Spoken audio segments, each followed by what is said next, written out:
Sa maliit na barong-barong sa gilid ng ilog, isinilang si Annie, isang batang tila ipinanganak na may pasan ng mundo.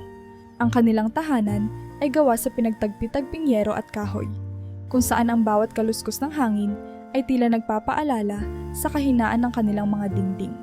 Sa lugar na iyon, ang araw-araw na tunog ng umaagos na tubig ng ilog ay sinasabayan ng alingawngaw ng sigawan mula sa loob ng kanilang bahay. Ang ama ni Annie, si Mario, ay dating construction worker na ngayon nalulong sa droga.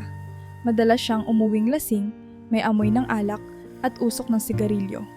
Ang kanyang mga matay pula, puno ng galit sa mundo at sa kanilang maliit na tahanan, ibinubuhos ang lahat ng kanyang frustrations. Kapag nasa bahay siya, nagiging lugar ng takot ang kanilang tahanan.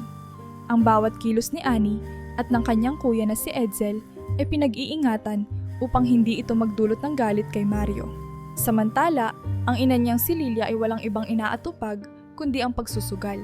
Kung hindi siya nasa kalsada, naglalaro ng tong-its kasama ang mga kapitbahay, siya ay nakaupo sa harap ng mesa, nagbibilang ng bariyang ipinangtaya. Wala siyang pakialam kung may pagkain sa mesa o wala, basta't maipagpatuloy niya ang kanyang bisyo. Ang kaunting pera na dapat sanay para sa kanilang pagkain ay nauubos sa baraha. Sa gitna ng kaguluhang ito, tanging si Edsel ang nagbibigay kay Annie ng kaunting liwanag sa madilim na mundo. Si Edsel, na 8 taon ang tanda sa kanya, ay isang mapagkalinga at responsableng kuya.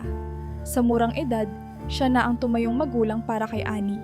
Siya ang nag-aalaga sa kanya, nagluluto ng kanin at tuyo, at pinapaligo sa ilog tuwing mainit ang panahon. Sa tuwing natutulog si Annie sa gabi, si Edsel ang nagkukwento sa kanya ng mga pangarap nila. Isang mas maayos na bahay, masarap na pagkain sa mesa, at isang buhay na malayo sa kanilang realidad. Tuwing linggo, pagkatapos maglinis sa bahay, isinasama ni Edsel si Annie sa ilalim ng malaking puno sa gilid ng ilog. Doon sila nauupo habang pinapanood ang pag-agos ng tubig. Balang araw, Annie, gaganda rin ang buhay natin. Madalas sabihin ni Edsel habang nakatingin sa kalangitan. Mag-aaral ka, magkakaroon ka ng magandang trabaho, at magkakaroon tayo ng bahay na may sariling bintana. Ang mga salitang iyon ay nagbibigay ng pag-asa kay Annie, isang panaginip na kahit papaano'y nagiging mas totoo kapag kasama niya si Edsel. Ngunit hindi rin lingid sa kaalaman ni Annie ang bigat ng responsibilidad na pasan ni Edsel. Sa murang edad, nagtrabaho si Edsel bilang kargador sa palengke upang kumita ng kaunting pera. Kahit na madalas na pagod, hindi nito pinapakita kay Annie ang bigat ng kanyang nararamdaman. Sa halip, siya'y laging nakangiti, nagbibigay ng lakas sa kanyang nakababatang kapatid. Isang araw, habang magkasama silang naguhugas ng kanilang pinagkainan, napansin ni Edsel ang lungkot sa mga mata ni Annie. Kuya, bakit ganon si Papa? Bakit si Mama? Parang wala naman silang pakialam sa atin.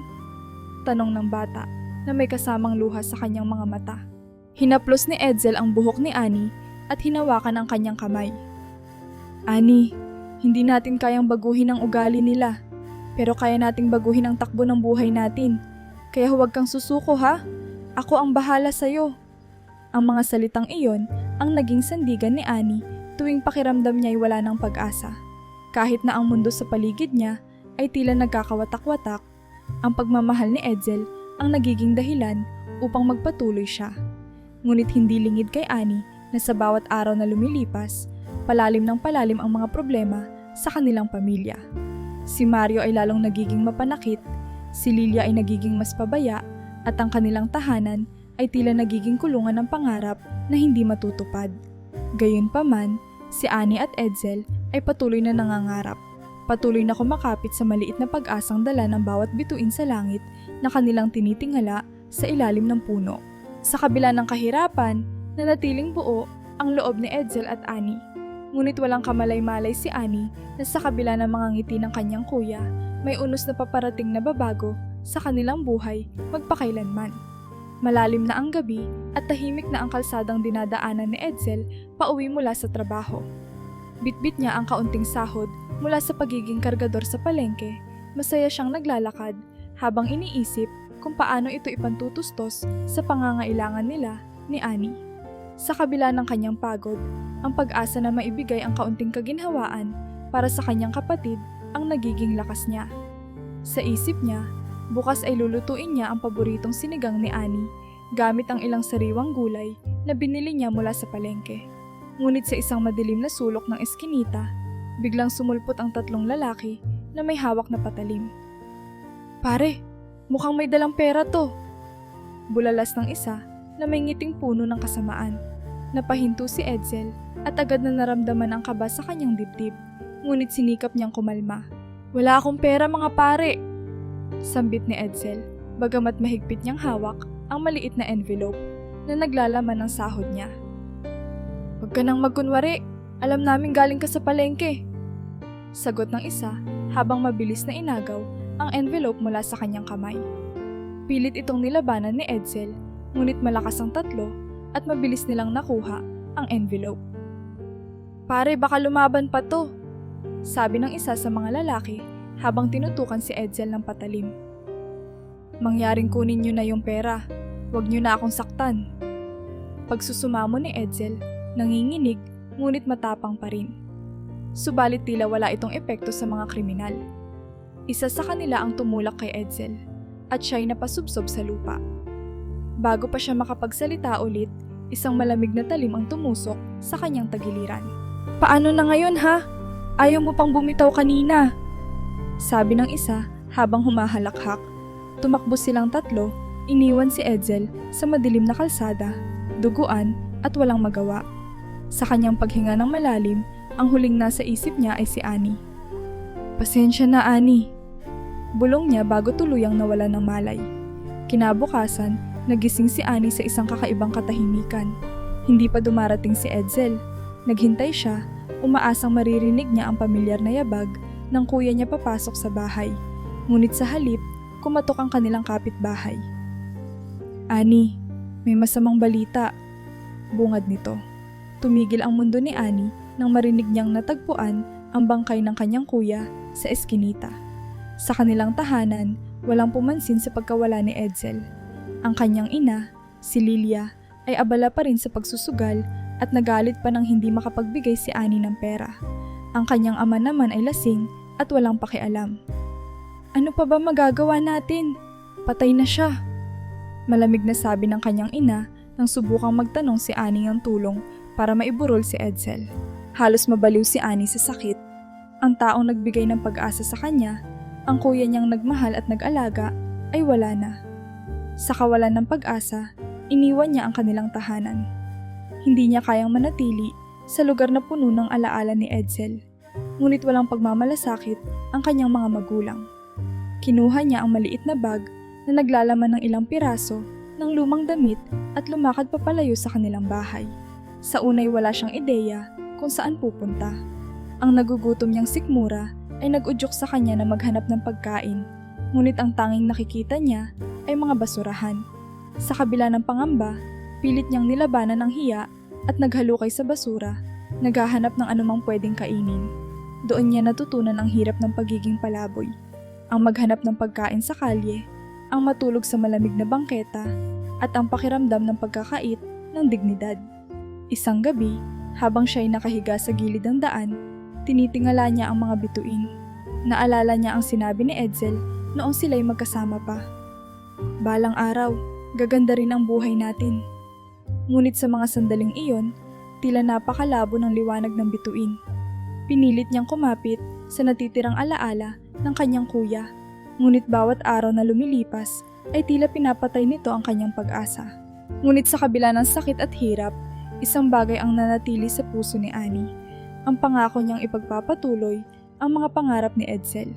Kahit pa sa puntong iyon ay hindi niya alam kung paano niya ito sisimulan, ang alaala ng kuya niya ang naging tanging apoy na nagpapanatili sa kanyang buhay. Ang batang minsang umasa sa pagmamahal ng isang kapatid ay ngayoy nag-iisa, ngunit may kaunting liwanag sa puso. Liwanag na magdadala sa kanya sa panibagong yugto ng kanyang kwento. Ang mga araw ni Annie sa lansangan ay puno ng gutom at pagod, ngunit sa kabila nito, nananatili sa kanyang puso ang pangarap na makapag-aral. Hindi maalis sa kanyang isipan ang mga kwento ni Edsel tungkol sa kahalagahan ng edukasyon. "Balang araw, magiging guro ka," madalas sabihin ng kanyang kuya. Kaya kahit tila imposibleng maabot ang pangarap na iyon, pinanghawakan ito ni Annie ng mahigpit. Isang araw, habang naglalakad siya sa gilid ng kalsada, napadaan siya sa isang pampublikong paaralan. Sa likod ng mataas na bakod, nakita niya ang mga batang naglalaro sa bakuran. Ang iba na may masayang nag-aaral sa ilalim ng lilim ng isang puno. Nakaramdam siya ng lungkot at inggit, ngunit higit sa lahat, nakaramdam siya ng determinasyon. Alam niyang kahit walang pera, kailangan niyang subukang pumasok sa paaralan. Kinabukasan, maaga siyang nagpunta sa paaralan. Sa kanyang mga lumang tsinelas at punit-punit na damit, tumayo siya sa harap ng opisina ng punong guro, kinakabahan, ngunit matapang. Doon niya nakilala si Gang Ramirez, ang punong guro ng paaralan, isang babaeng may maamong mukha at pusong malambot para sa mga nangangailangan. "Bakit ka narito, iha?" tanong ni Gang Ramirez, na halata ang pagkagulat sa itsura ni Annie. "Gusto ko pong mag-aral," sagot ni Annie, kasabay ng pagtulo ng kanyang luha. "Wala po akong pera, pero gagawin ko po ang kahit ano para makapag-aral." Sa unang tingin, alam ni Gang Ramirez na kakaiba ang batang ito. May determinasyon sa kanyang mga mata na bihirang makita sa ganitong murang edad.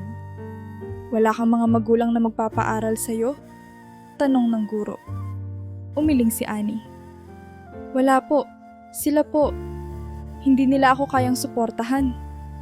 Nagdadalawang isip man, naisip ni Gang Ramirez na bigyan si Annie ng pagkakataon. "Kung gusto mong mag-aral dito, may mga kailangang gawin," sabi niya. "Sa halip na matrikula, tutulungan mo kami sa paglilinis ng paaralan. Kaya mo ba iyon?" Walang pag-aalinlangan, tumango si Annie. "Opo, kaya ko po," sagot niya. Sa kabila ng takot at hiya, naramdaman niya ang kaunting liwanag ng pag-asa. Mula noon, nagsimula ang bagong yugto ng buhay ni Annie. Tuwing umaga, bago magsimula ang klase, nililinis niya ang mga silid-aralan. Pinupunasan ang mga upuan at sinisiguro niyang malinis ang palikuran. Sa gabi, pagkatapos ng klase, naglalakad siya pauwi sa lansangan kung saan siya natutulog. Sa kabila ng lahat ng ito, hindi niya naramdaman ang pagod dahil alam niyang ang ginagawa niya ay para sa kanyang kinabukasan. Ang mga unang linggo sa paaralan ay hindi naging madali para kay Annie. Marami ang napansin ang kanyang maruruming damit at pagkapit ng alikabok sa kanyang katawan. May ilan pang mga kaklase na lihim na pinagtatawanan siya, ngunit hindi niya ito pinansin. Sa halip, nakatuon siya sa kanyang pag-aaral. Kahit nahirap siya sa pagbabasa at pagsusulat, sinikap niyang makasabay sa mga aralin. Si Gang Ramirez, na sa simula ay may pag-aalinlangan sa kakayahan ni Annie, ay unti-unting humanga sa kanyang tiyaga at determinasyon. Isang araw, matapos ang klase, nilapitan ni Gang Ramirez si Annie.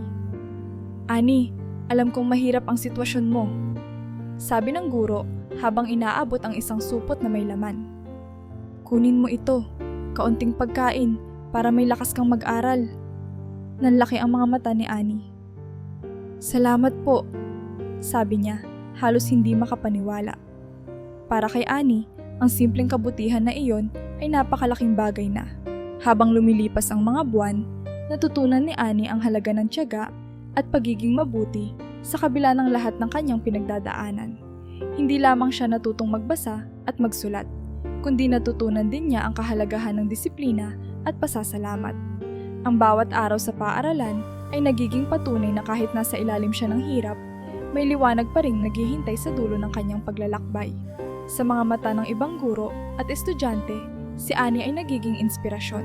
Ang batang minsang nakita nilang naglilinis ng palikuran ay ngayon, unti-unting nagiging simbolo ng tapang at pag-asa.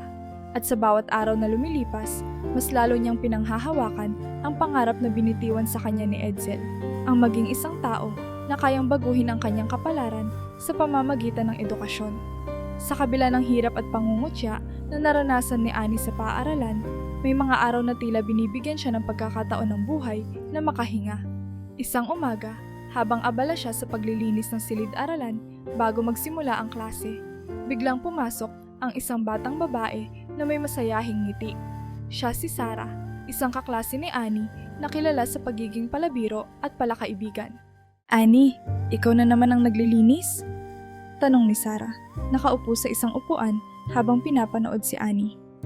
Hindi ka ba napapagod? Napangiti si Annie kahit patagaktak ang pawis niya. Hindi naman, sanay na rin ako.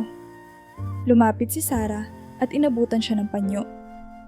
Halika, tutulungan kita, sabi nito bago kinuha ang isa sa mga walis. Sa simula, nagulat si Annie sa kabaitan ni Sarah. Ngunit unti-unti, nagsimula siyang magtiwala sa masayahing kaklase. Sa paglipas ng mga araw, naging malapit sila sa isa't isa at si Sarah ang naging kauna-unahang kaibigan ni Annie sa paaralan. Si Sarah ay laging may mga kwentong nakakatawa at kahit simpleng usapan lang ay nagagawa niyang gawing masaya. Sa tuwing nahihirapan si Annie sa aralin o kapag may mga kaklase na nagtatawanan sa simpleng pananamit niya, si Sarah ang nagbibigay sa kanya ng lakas ng loob. Wala silang karapatang husgahan ka, sabi ni Sarah minsan. Ang mahalaga, masipag ka at mabait. Bukod kay Sarah, nakahanap din si Annie ng tagapayo sa isang tao na hindi niya inaasahang magiging malapit sa kanya. Si Mang Tonyo, ang janitor ng paaralan. Si Mang Tonyo ay isang matanda ng lalaki na may mabagal ngunit maingat na kilos. Madalas nilang sabay tapusin ang paglilinis sa paaralan at sa bawat pagkakataon, nagsisimula silang mag-usap. Alam mo, Annie, sabi ni Mang Tonyo isang hapon habang nagwawalis siya ng mga tuyong dahon sa bakuran. Nakikita ko ang sarili ko sa iyo noong bata pa ako. Nagulat si Annie. Talaga po? Paano po? Nagpahinga muna si Mang Tonyo sa ilalim ng lilim ng puno at nagsimula siyang magkwento. Lumaki ako sa hirap, katulad mo. Walang kuryente sa bahay namin at kailangan kong magtrabaho sa murang edad para makatulong sa pamilya. Pero kahit mahirap ang buhay, hindi ko iniwan ang mga pangarap ko. Hindi man ako nakapagtapos ng kolehiyo, ginawa ko ang lahat para maiahon ang sarili ko mula sa kahirapan. Nakinig si Annie ng mabuti, ang bawat salita ni Mang Tonyo ay tila isang aral na pumupuno sa kanyang puso ng pag-asa. Ang mahalaga, patuloy ni Mang Tonyo, huwag kang susuko. Maraming pagkakataon na mararamdaman mong parang ang hirap-hirap na ng buhay. Pero kung patuloy kang magtitiis at gagawa ng tama, gagaan din ang lahat. Simula noon, naging inspirasyon ni Annie si Mang Tonyo. Sa tuwing nakakaramdam siya ng pagod o panghihina, naaalala niya ang kwento nito at ang aral na kahit mahirap ang buhay, may paraan para bumangon. Habang tumatagal, naging mas matatag si Annie dahil sa suporta ni Sarah at Mang Tonyo. Sa mga araw na tila imposible ang mga bagay-bagay, si Sarah ang nagpapasaya sa kanya, habang si Mang Tonyo naman ang nagbibigay ng payo. Ngunit sa kabila ng kanilang kabutihan, hindi pa rin maalis ang pangungutya ng ibang mga kaklase. Tuwing recess, naririnig ni Annie ang bulong-bulungan sa likod ng klase. Tingnan mo yung suot niya, sabi ng isa. Mukhang galing sa basurahan. Ang iba'y pasimple pang tatawa habang dumadaan siya. Kahit na masakit sa kanya ang mga salitang iyon, pinipili niyang huwag magpatinag. Lagi niyang iniisip ang sinabi ni Sarah. Hindi mahalaga ang sinasabi nila. Ang mahalaga ay kung ano ang kaya mong gawin. Sa bawat araw na lumilipas, mas lalong lumalakas ang loob ni Annie. Alam niyang ang suporta ng kanyang mga bagong kaibigan ay sapat na para harapin ang anumang pagsubok. At habang patuloy siyang nangangarap at nagsisikap, nagiging mas malinaw sa kanya ang isang bagay. Hindi siya nag-iisa sa kanyang laban. May mga taong handang tumulong at maniwala sa kanya, at iyon ang nagbibigay sa kanya ng lakas na magpatuloy. Bagamat unti-unti nang nakakahanap si Annie ng bagong pag-asa sa kanyang pag-aaral at mga kaibigan, ang sitwasyon niya sa bahay ay nanatiling magulo. Ang kanyang mga magulang, sina Mario at Lilia, ay walang nagbago sa kanilang asal. Si Mario ay patuloy sa kanyang bisyo, umiinom, naninigarilyo, at minsan ay nawawala ng ilang araw upang makipagbarkada. Si Lilia naman ay abala pa rin sa pagsusugal. Ang maliit nilang bahay, na dati tila tahanan pa rin kahit papaano, ay unti-unting naging pugad ng sigawan at kaguluhan. Pagod mula sa eskwela at sa kanyang mga responsibilidad, sinubukan ni Annie na kausapin ang kanyang ina. Isang hapon, habang abala si Lilia sa pagbilang ng kanyang panalo mula sa tong-its, lumapit si Annie sa kanya. Mama, pwede ba tayong mag-usap? Tanong niya, ang kanyang tinig ay puno ng pag-aalala. Ano na naman yan, Annie? Kung pera ang kailangan mo, Wala ako niyan, tugon ng kanyang ina nang hindi man lang lumilingon. Hindi po iyon, Mama. Sana po tigilan niyo na ang pagsusugal.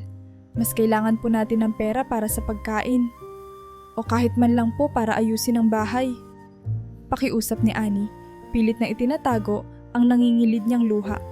Biglang naputol ang pagbibilang ng kanyang ina. Tumingin ito kay Annie, ngunit sa halip na makinig, sumiklab ang galit nito. Anong alam mo sa buhay ha? Wala kang karapatan na pangaralan ako. Sigaw ni Lilia. Kung hindi ka kontento dito, umalis ka na lang. Muling nabigo si Annie. Hindi niya mawari kung bakit tila bulag ang kanyang ina sa kalagayan nila. Ang bawat sigawan ay nagiging isang matalim na paalala na kahit anong pagsisikap niya, tila hindi niya kayang baguhin ang kanyang pamilya. Isang gabi, habang si Annie ay tahimik na nag-aaral sa isang sulok ng kanilang bahay, narinig niya ang malalakas na yabag ni Mario papasok sa bahay. Lasing na naman ito at mukhang masama ang timpla.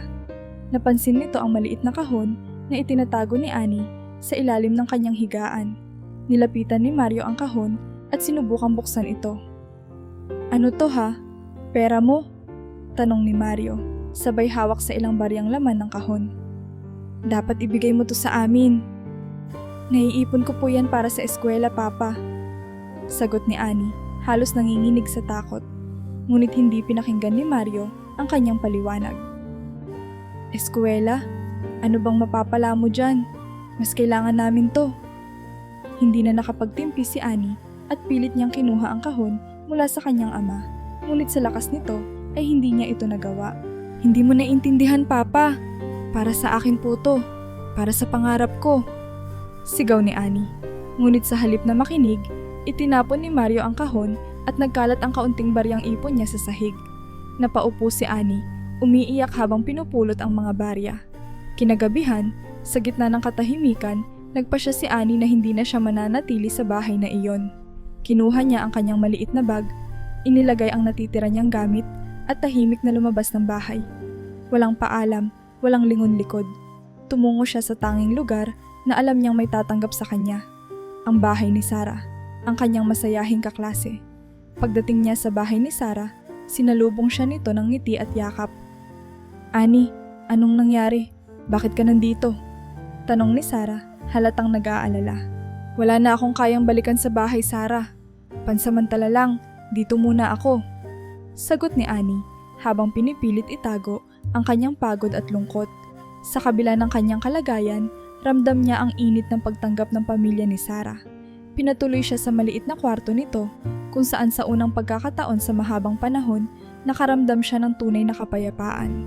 Habang nananatili si Annie sa bahay ni Sarah, nagsimula siyang mangarap ng mas matatag na kinabukasan. Hindi na lamang siya nangangarap para sa kanyang sarili, kundi para sa araw na makawala siya sa anino ng kahirapan at magulo niyang pamilya. Sa bawat araw na lumilipas, lalo niyang pinagtitibay ang kanyang layuning baguhin ang kanyang kapalaran. Isang pangarap na sisimulan niyang gawing totoo, ano man ang kailangan niyang pagdaanan. Isang mainit na hapon, pagod na naglalakad si Annie sa gilid ng isang tambakan ng basura. Kakarating lang niya mula sa paaralan at bitbit niya ang ilang tira-tirang pagkain mula sa bahay ni Sarah. Sanay na siya sa amoy ng basurahan, amoy ng hirap at kawalan na tila sumasalamin sa bahagi ng kanyang buhay. Ngunit sa araw na iyon, tila may kakaibang bagay na naghihintay sa kanya.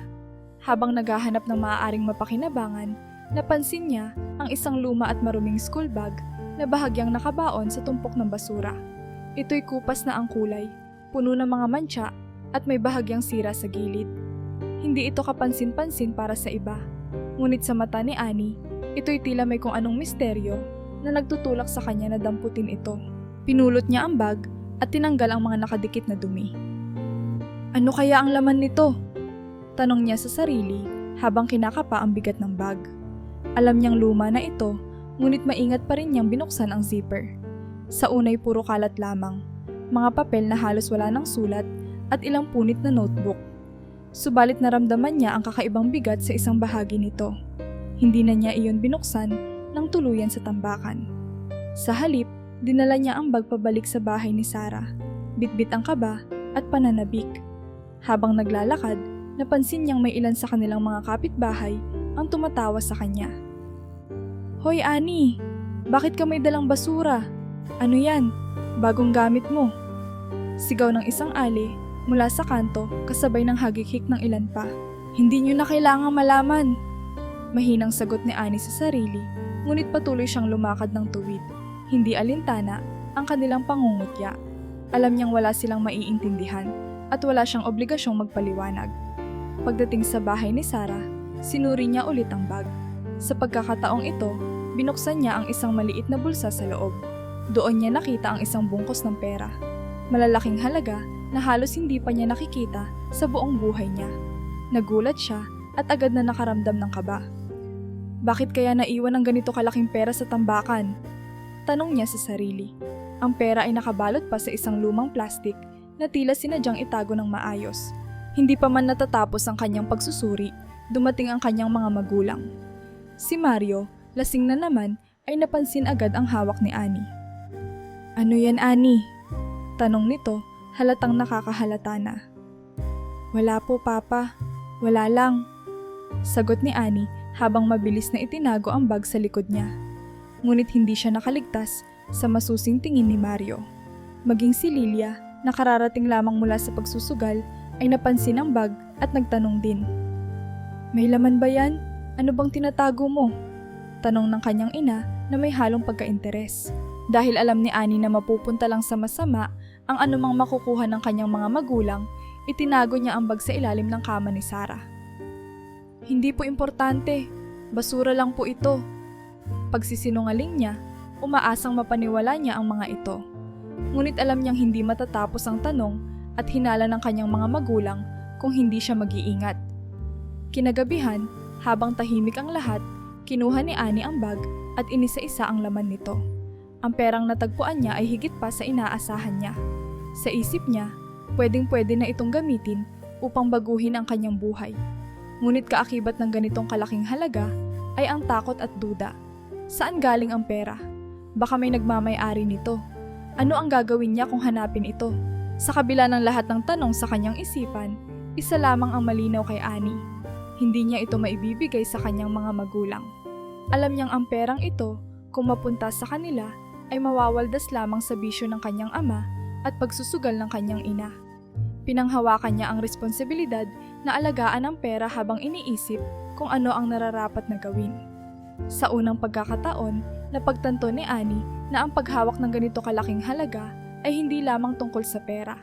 Ito ay tungkol sa tamang desisyon at pananagutan. Habang nakahiga siya noong gabing iyon, hawak ang bag sa ilalim ng kanyang kama.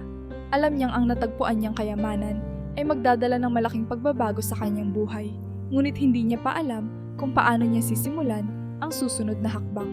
Kinabukasan, matapos ang gabing puno ng pag-iisip, nagpasya si Annie na bumalik sa tambakan ng basura kung saan niya nahanap ang lumang bag.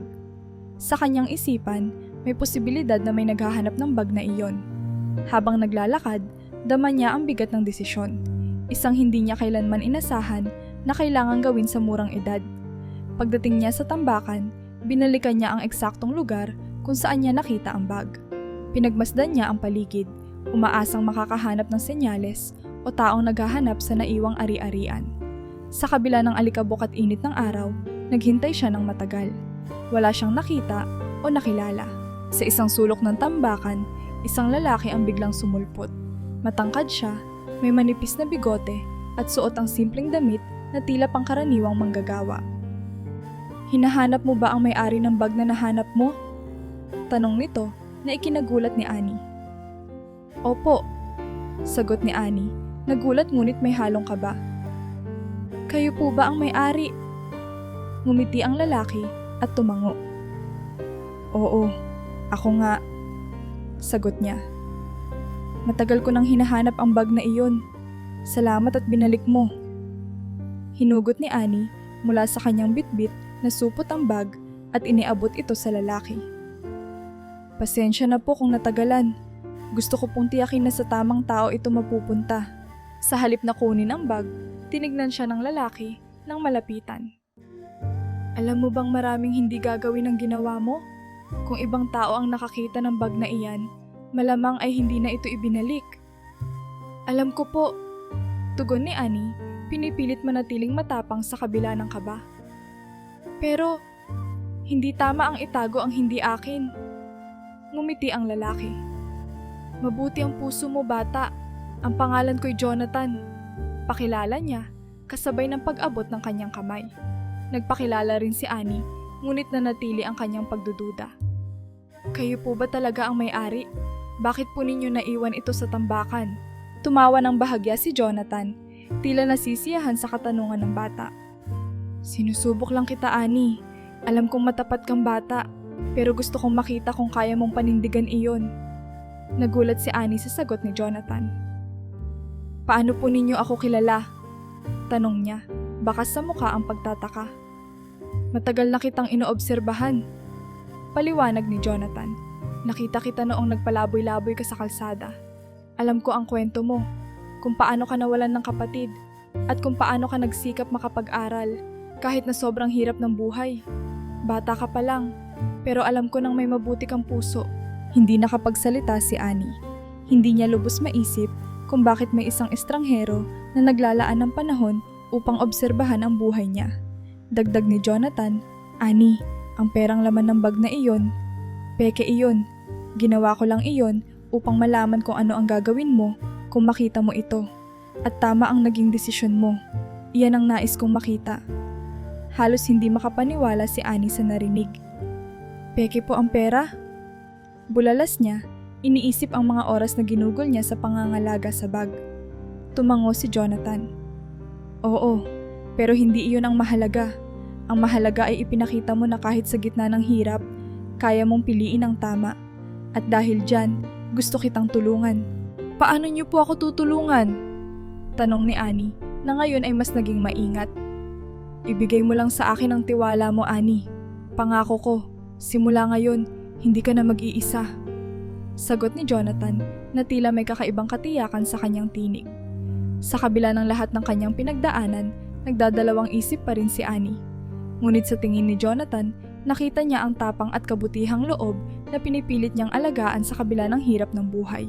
Sa puntong iyon, nagsisimula ng mabuo ang ugnayan na magbabago ng landas ni Annie. Ang pagsubok na ito, bagamat puno ng kaba at takot, ay naging simula ng isang bagong pag-asa para sa kanya. Ang alok ni Jonathan na tulungan si Annie ay tila isang sinag ng liwanag sa kanyang madilim na mundo. Hindi agad makapaniwala si Annie sa kanyang naririnig. Matapos ang napakaraming taon ng pakikibaka at pagdurusa, heto't may isang tao na handang tumulong sa kanya. Ngunit kasama ng pag-asa ay ang pangamba. Paano kung isa lamang itong panibagong pagsubok? Annie, sabi ni Jonathan habang nakaupo sila sa isang bench malapit sa tambakan ng basura. May isa akong pangako na kailangang tuparin at iyon ay ang alagaan ka. Napatingin si Annie sa kanya, puno ng pagtataka. Bakit po? Hindi niyo naman po ako kilala. Hindi mo ako kilala, pero kilala ko ang kuya mo. Si Edsel, sagot ni Jonathan na nagbigay ng panibagong kilabot kay Annie. Kaibigan ko siya noon. Isa siya sa pinakamabubuting tao na nakilala ko. Minsan niyang ikinuwento sa akin ang pangarap niyang mabigyan ka ng magandang buhay. Nangako ako sa kanya na kung may pagkakataon, ako ang tutulong sa'yo. Hindi makapagsalita si Annie. Ang alaala ng kanyang kuya ay muling bumalik at sa unang pagkakataon, nakaramdam siya ng koneksyon sa isang estranghero na tila nagdadala ng bahagi ng kanyang yumaong kapatid. Kinabukasan, sinimulan ni Jonathan ang proseso upang legal na ampunin si Annie. Sa kabila ng simpleng pamumuhay niya, ipinakita niyang kaya niyang suportahan si Annie. Hindi lamang sa material na paraan, kundi pati sa emosyonal. Matapos ang ilang linggo, formal nang natapos ang mga dokumento. Si Annie, na dati walang malinaw na direksyon ng buhay, ay opisyal nang nasa pangangalaga ni Jonathan. Isa sa unang hakbang na ginawa ni Jonathan ay ang pagpapalipat kay Annie sa isang mas maayos na paaralan. Ang lumang uniforme ni Annie ay pinalitan ng bago. Ang kanyang luma at punit-punit na tsinelas ay napalitan ng makintab na sapatos. Ngunit higit pa sa mga pisikal na pagbabagong ito, unti-unti ring bumalik ang tiwala ni Annie sa sarili. Sa unang araw niya sa bagong paaralan, bagamat kinakabahan, napansin niya ang suporta ni Jonathan na laging nasa tabi niya. Annie, Sabi ni Jonathan habang hinahatid siya sa eskwela. Walang masama sa pangarap. Hindi mo kailangang matakot o mahiya. Nandito ako sa likod mo at hindi kita pababayaan. Sa loob ng paaralan, agad na napansin ng mga guro ang kanyang husay sa klase at ang kanyang masidhing determinasyon. Sa kabila ng bagong kapaligiran, hindi nakalimutan ni Annie ang kanyang pinanggalingan. Hindi siya kailanman nagmataas o nagmayabang. Patuloy niyang pinanghahawakan ang mga aral na itinuro sa kanya ni Edsel, maging mapagpakumbaba at magpursige sa kabila ng lahat. Sa bagong bahay nila ni Jonathan, unti-unting natutunan ni Annie kung ano ang tunay na pamilya. Ang maliit na apartment nila ay puno ng mga simpleng bagay, ngunit para kay Annie, iyon ay tila isang palasyo. Hindi tulad ng dati niyang tahanan na puno ng sigawan at kaguluhan. Ang bahay na ito ay tahimik, maaliwalas, at puno ng malasakit. Si Jonathan, sa kabila ng pagiging abala sa trabaho bilang isang simpleng empleyado, ay laging ginagawa ng oras si Annie. Magkasabay silang kumakain ng agahan at madalas ay nag-uusap tungkol sa mga plano ni Annie sa hinaharap. Minsan ay binubuksan ni Jonathan ang mga alaala niya kay Edsel, mga kwento ng pagiging masipag, maaalalahanin at puno ng pangarap para kay Annie. Lagi niyang sinasabi na hindi siya susuko kahit gaano kahirap. Kwento ni Jonathan isang gabi habang naghuhugas ng pinggan. At alam kong nakuha mo sa kanya ang tibay ng loob na iyon. Habang lumilipas ang mga araw, napansin ni Annie na unti-unti niyang natututunang magtiwala muli sa mundo. Ang lahat ng hirap at sakit na naranasan niya ay tila nagiging bahagi ng isang mas malaking kwento. Isang kwento ng pagtitiis, pag-asa, at pagmamahal. Isang araw, habang magkasama sila ni Jonathan sa hapagkainan, bigla siyang napatanong. Bakit niyo po ginagawa ito para sa akin? Hindi naman po kayo obligado. Ngumiti si Jonathan at tumingin sa kanya. Dahil naniniwala akong nararapat ka sa mas mabuting buhay, Annie. At dahil nangako ako kay Edsel na hindi kita pababayaan. Ang mga salitang iyon ay tumimo sa puso ni Annie. Sa unang pagkakataon, naramdaman niyang may taong tunay na nagmamalasakit sa kanya. Isang tao na handang tuparin ang pangako ng kanyang yumaong kapatid. Ngayon, sa bagong kabanata ng kanyang buhay, alam niyang hindi na siya nag-iisa. Ang dati niyang pangarap na tila imposibleng maabot ay unti-unti nang nagiging katotohanan. Sa tulong ni Jonathan, nagsimula na ang isang bagong simula para kay Annie, puno ng pag-asa at pagmamahal. Sa bagong paaralan ni Annie, tila mas maliwanag ang kanyang mundo. Maayos ang kanyang uniforme, may baon siyang pagkain, at may sariling gamit pang eskwela. Gayunpaman, kasabay ng mga pagbabagong ito ay ang mga hamong hindi niya inaasahan. Ang mas maayos na buhay na kanyang tinatamasa ay naging dahilan upang makuha ang atensyon ng iba. Hindi lahat ay mabuti. Isa sa mga estudyanteng napansin si Annie ay si Clara, anak ng isang kilalang negosyante sa kanilang lugar. Si Clara ay maganda, may maayos na postura, at laging maayos ang ayos ng buhok. Sa unang tingin, parang siya ang perpektong estudyante. Ngunit sa likod ng kanyang kaaya-ayang anyo ay isang ugali na puno ng yabang at pagmamataas. Noong una, hindi pinapansin ni Clara si Annie. Ngunit nang mabalitaan niyang si Annie ay dating mahirap at ngayon ay napunta sa isang bagong buhay, nagsimula siyang mainggit. Sa tuwing magkakaroon ng pagkakataon, binabaling ni Clara ang kanyang atensyon kay Annie, ngunit hindi sa mabuting paraan. Isang araw, sa oras ng recess, nilapitan ni Clara ang mesa ni Annie sa kantina. "Uy Annie, ang swerte mo naman!" Panimula niya, kasabay ng ngiting tila may halong pang-iinsulto. "Dati ka lang palaboy, di ba? Paano ka napunta dito?" Napatingin si Annie, nagulat ngunit pinanatili ang kanyang pagiging kalmado. "Swerte lang siguro." Sagot niya, sabay yuko upang iwasang tignan ang mga mata ni Clara. "Siguro naman, hindi mo kayang makasabay sa amin dito." Dagdag ni Clara, habang ang mga kaibigan niya ay nagtatawanan sa tabi. "Iba ang klase namin. Dapat nasa lumang eskwelahan ka pa rin." Nararamdaman ni Annie ang bigat ng mga salita ni Clara, ngunit pinili niyang huwag itong patulan. Tumayo siya, kinuha ang kanyang tray ng pagkain, at lumipat sa ibang mesa. Hindi niya hinayaan na ang mga salitang iyon ay sumira sa kanyang araw. Niyang itulak si Annie sa hallway upang mabitawan nito ang mga gamit. May pagkakataon pang binansagan niya itong basurera dahil sa pinanggalingan nitong kwento. Kahit sa klase, pilit niyang pinapahiya si Annie sa mga guro. Sa kabila ng lahat ng ito, pinili ni Annie na manatiling matatag.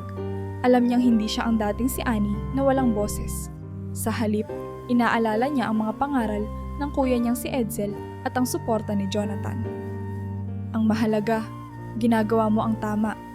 Lagi niyang sinasabi sa sarili. Ang ugali ni Annie ay hindi nakaligtas sa mga mata ng kanyang mga guro. Isa sa mga nakapansin sa kanya ay si Gang Santiago, ang kanilang advisor. "Napansin ko ang ginagawa mo, Annie," sabi ni Gang. Santiago isang araw matapos ang klase. "Sa kabila ng lahat ng pang-aapi, nananatili kang matiyaga at mabuti. Alam mo bang inspirasyon ka ng marami dito?" Hindi makapaniwala si Annie sa narinig. Para sa kanya, ginagawa lamang niya kung ano ang tama, ngunit sa mga mata ng iba, siya ay isang halimbawa ng katatagan.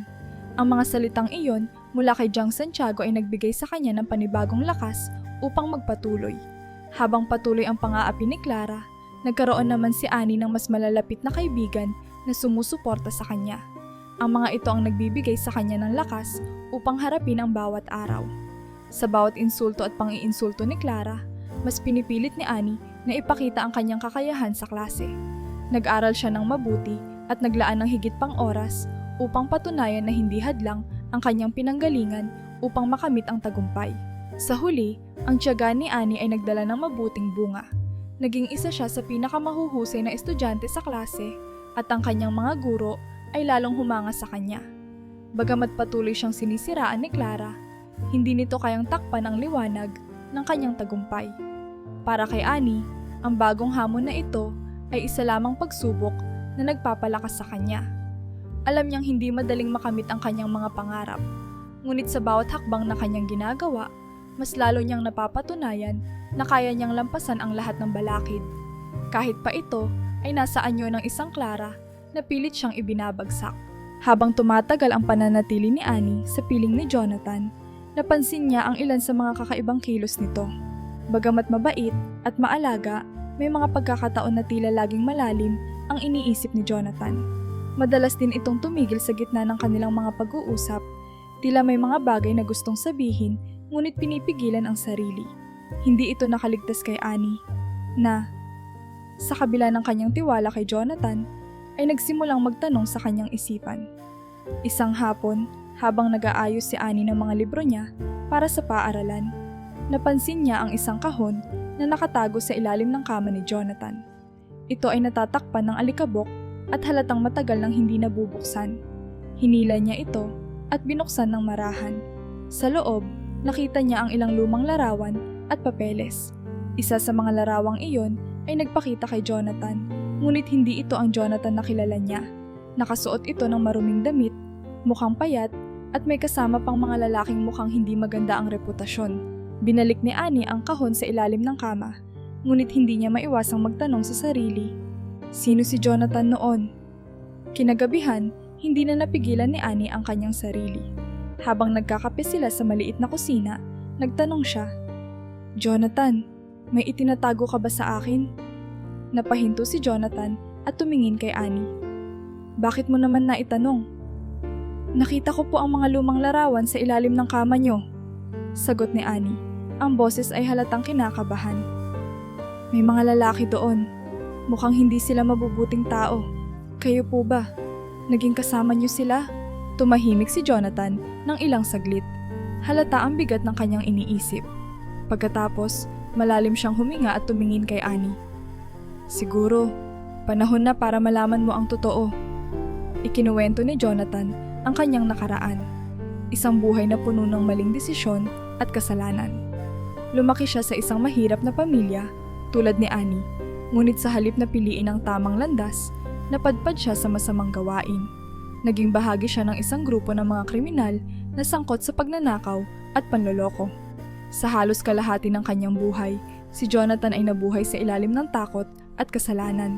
"Ngunit nagbago ang lahat nang makilala ko ang kuya mo, si Edsel," sabi ni Jonathan habang pilit na itinatago ang luha sa kanyang mga mata. "Nakilala ko siya noong panahong sinusubukan ko ng iwan ang grupong kinasasangkutan ko. Siya ang nagbigay sa akin ng tapang na tumalikod sa maling gawain. Lagi niyang sinasabi na hindi huli ang lahat para magbago. Nagulat si Annie sa narinig. Hindi niya inasahan na may kaugnayan pala si Jonathan sa kanyang yumaong kuya. Paano niyo po siya nakilala?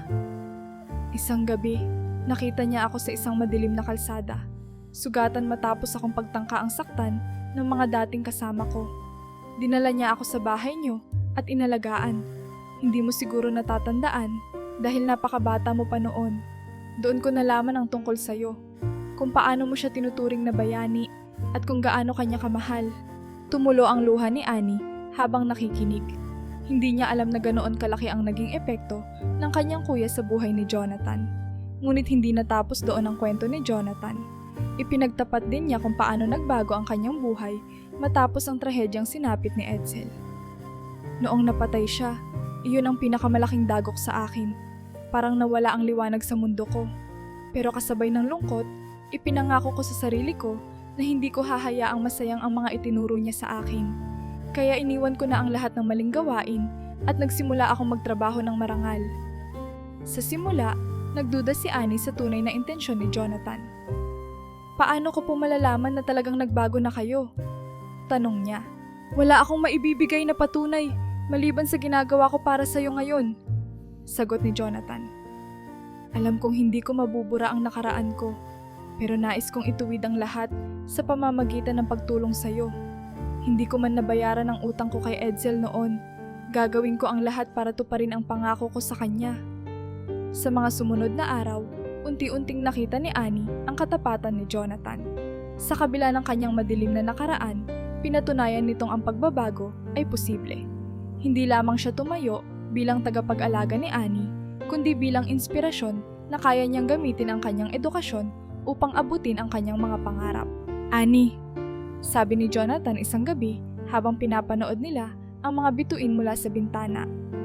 Ang edukasyon ang pinakamalaking regalo na maibibigay mo sa sarili mo. Ito ang magbubukas ng mga pintuan na akala mong sarado, kaya't huwag kang susuko. Nandito ako para suportahan ka sa bawat hakbang.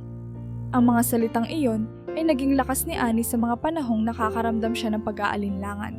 Sa kabila ng nalaman niya tungkol kay Jonathan, mas lumalim ang tiwala niya rito.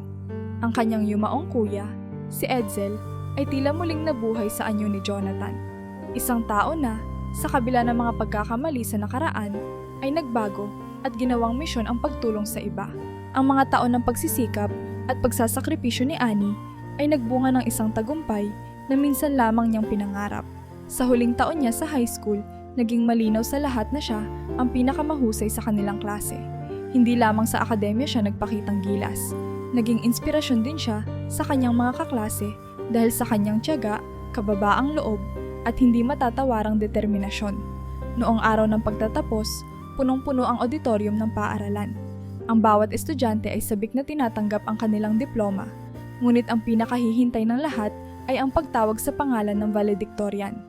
Sa sandaling binanggit ng prinsipal ang pangalan ni Annie, nagsiklab ang palakpakan. Umakyat siya sa entablado, nakasuot ng puting toga at may mga luha sa kanyang mga mata. Sa harap ng kanyang mga guro, kaklase at pamilya, inihayag ni Annie ang kanyang pasasalamat. Hindi ko po mararating ang araw na ito kung hindi dahil sa mga taong naniwala sa akin. Panimula niya. Sa kabila ng lahat ng hirap at pagsubok, natutunan ko na hindi hadlang ang kahirapan upang maabot ang tagumpay. Ang pangarap ay posible kung mayroon kang tapang at tiwala sa sarili. Habang nagsasalita siya, napatingin siya kay Jonathan, na nakaupo sa dulo ng silid, tahimik ngunit puno ng pagmamalaki. Ang mga salitang iyon ay hindi lamang para sa sarili niyang tagumpay, kundi para rin sa lahat ng batang katulad niya. Mga batang minsang nawalan ng pag-asa, ngunit piniling lumaban. Sa kabila ng kanyang tagumpay, alam ni Annie na ang kanyang misyon ay hindi nagtatapos sa kanyang pagtatapos. Sa halip na manatili sa lugar ng kaginhawaan, nagpasya siyang bumalik sa kanilang barangay.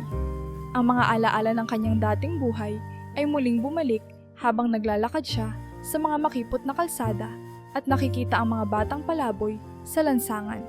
Mga batang nagugutom, walang tirahan at tila walang kinabukasan. Hindi ko sila pwedeng pabayaan, sabi ni Annie kay Jonathan.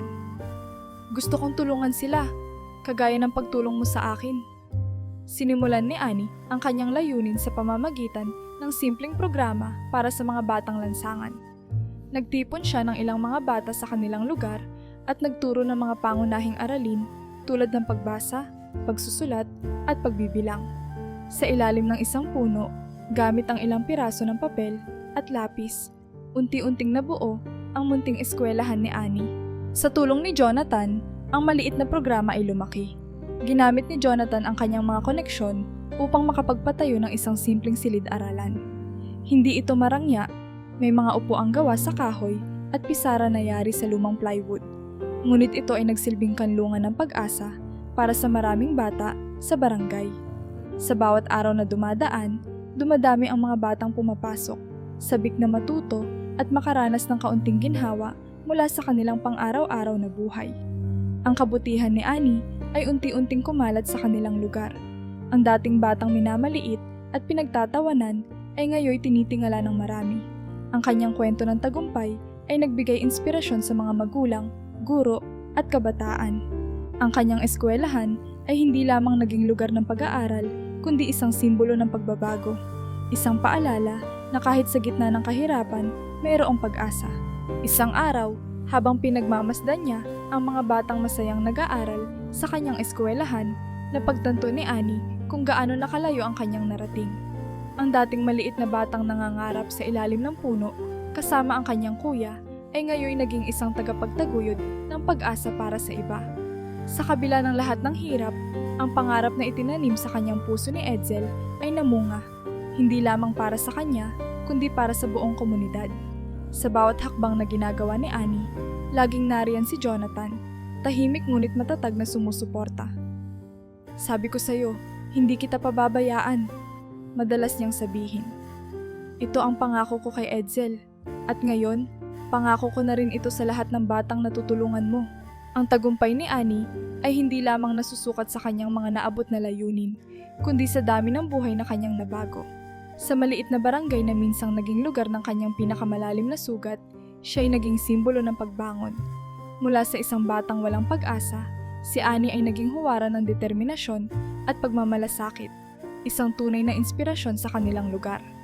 Habang patuloy na umaangat ang buhay ni Annie, may bahagi ng kanyang nakaraan na hindi niya lubos na matakasan, ang kanyang pamilya.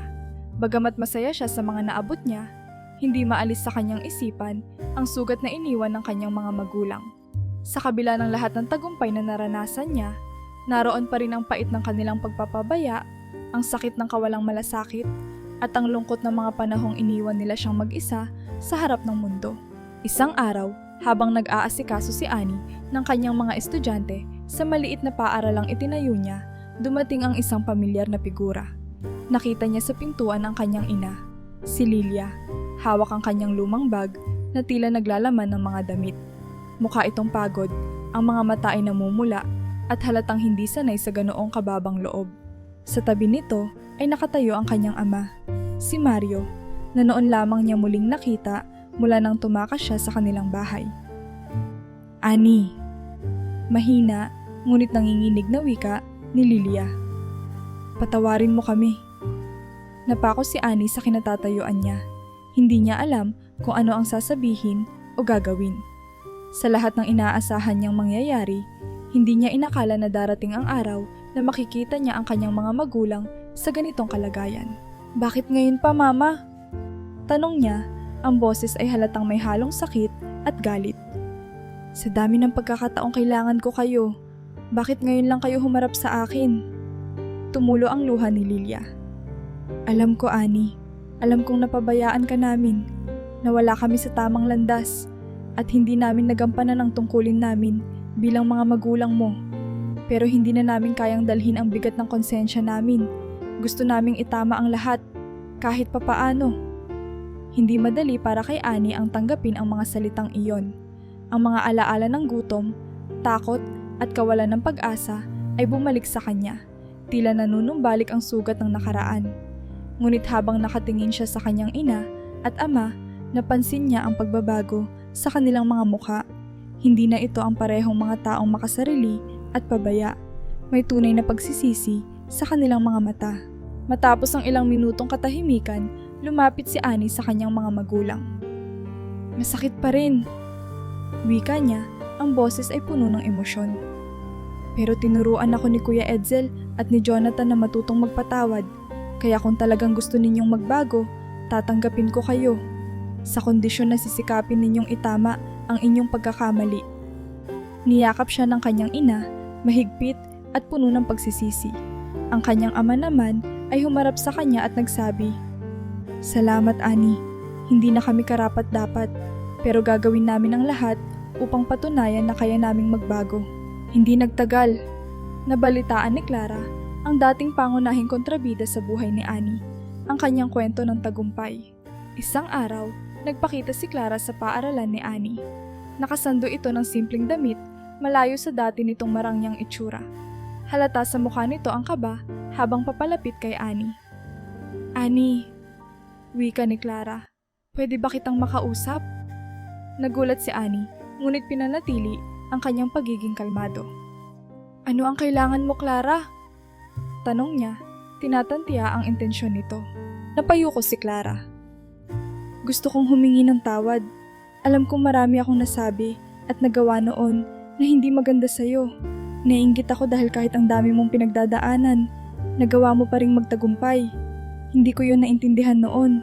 Pero ngayon, alam kong mali ako." Tahimik si Annie sandali. Pinagmasdan niya si Clara at sa unang pagkakataon, nakita niya itong tunay na nagpakumbaba. "Alam mo, Clara," sagot niya, "hindi madali para sa akin ang magpatawad. Pero natutunan ko na ang pagpapatawad ay hindi para sa nagkamali kundi para sa sarili. Kaya pinapatawad kita." Napaluha si Clara sa sagot ni Annie. "Salamat," sabi nito. "Sana'y maging kaibigan tayo, Annie. Gusto kong matuto mula sa'yo." Sa pagbabalik ng kanyang mga magulang sa kanyang buhay at ang paghingi ng tawad ni Clara, unti-unting naramdaman ni Annie na bumubuo muli ang mga sirang bahagi ng kanyang puso. Ang pamilyang minsang nagkawatak-watak ay muling nabubuo. Ang mga sugat ng nakaraan ay hindi tuluyang nawala, ngunit ang mga ito ay naghilom sa pamamagitan ng pagmamahal at pagpapatawad. Sa bawat araw, naging mas matibay ang relasyon ni Annie sa kanyang mga magulang. Sa tulong ni Jonathan, natutong maghanap buhay ng marangal si Mario at Lilia. Tumulong pa sila sa pagpapatakbo ng maliit na paaralan ni Annie na tila isang simbolo ng kanilang pagbabago. Ang kwento ni Annie ay hindi lamang kwento ng tagumpay, kundi kwento rin ng pagpapatawad at muling pagbubuklod ng pamilya. Sa kanyang pagbibigay ng pagkakataon sa mga nagkamali, napatunayan niya na ang tunay na lakas ay nasa kakayahan ng puso na magpatawad at magmahal, anuman ang nangyari sa nakaraan. Makaraan ng ilang taon, natupad ni Annie ang isa sa kanyang pinakamalalaking pangarap, ang maging isang guro. Sa simpleng silid-aralan na itinayo niya sa tulong ni Jonathan, araw-araw siyang nagtuturo ng pagbasa, pagsusulat, at pagbibilang sa mga batang lansangan. Ngunit higit pa sa mga akademikong aralin, ang tunay na itinuturo ni Annie sa kanyang mga mag-aaral ay ang kahalagahan ng pag-asa at tapang sa harap ng kahirapan. Hindi marangya ang kanyang eskwela. Ang mga pisara ay gawa pa rin sa lumang kahoy at ang mga upuan ay mga donasyon mula sa mga guro at magulang na natulungan niya. Ngunit sa bawat araw na dumaraan, puno ng sigla ang mga batang pumapasok sa paaralan. Sa kanilang mga ngiti at sigasig, natatagpuan ni Annie ang inspirasyong magpatuloy. Sa kabila ng pagiging abala sa kanyang trabaho, hindi nakalimutan ni Annie ang kanyang pamilya. Ang kanyang mga magulang, sina Mario at Lilia, ay naging bahagi ng kanyang misyon. Si Mario, na dati nalulong sa bisyo, ay ngayon ang nag-aalaga ng maliit na hardin sa eskwela. Si Lilia naman ay tumutulong sa pagluluto ng pagkain para sa mga estudyante. Sa bawat kilos nila, nararamdaman ni Annie ang pagsisisi at pagmamahal na matagal niyang hinintay mula sa kanila. "Anak, salamat sa pagbibigay sa amin ng pagkakataon," madalas sabihin ni Lilia tuwing magkasama silang naguhugas ng mga plato. "Hindi kami magiging ganito ngayon kung hindi dahil sa'yo." Sa bawat salitang iyon, lalong nararamdaman ni Annie na ang kanyang pagpapatawad ay hindi lamang nagpagaan ng kanyang damdamin, kundi nagbukas din ng bagong yugto para sa kanyang pamilya. Si Jonathan, na matagal nang naging haligi ng suporta ni Annie, ay nanatiling nasa kanyang tabi. Hindi lamang niya itinuring si Annie bilang isang responsibilidad, kundi bilang tunay na anak. Madalas silang mag-usap tuwing gabi habang nagkakape sa maliit nilang veranda. Hindi ko alam kung paano ko ito nagawa kung wala ka. Sabi ni Annie isang gabi habang pinapanood nila ang bituin. Ikaw ang nagbigay sa akin ng pagkakataong mabuhay muli. Ngumiti si Jonathan, bakas sa kanyang mukha ang kasiyahan. Annie, ako dapat ang nagpapasalamat sa iyo. Tinupad mo ang pangako ko kay Edsel at higit pa roon, binigyan mo ng kabuluhan ang buhay ko. Hindi ko alam kung paano ko ito nagawa kung wala ka. Sabi ni Annie isang gabi habang pinapanood nila ang bituin. Ikaw ang nagbigay sa akin ng pagkakataong mabuhay muli. Ngumiti si Jonathan, bakas sa kanyang mukha ang kasiyahan.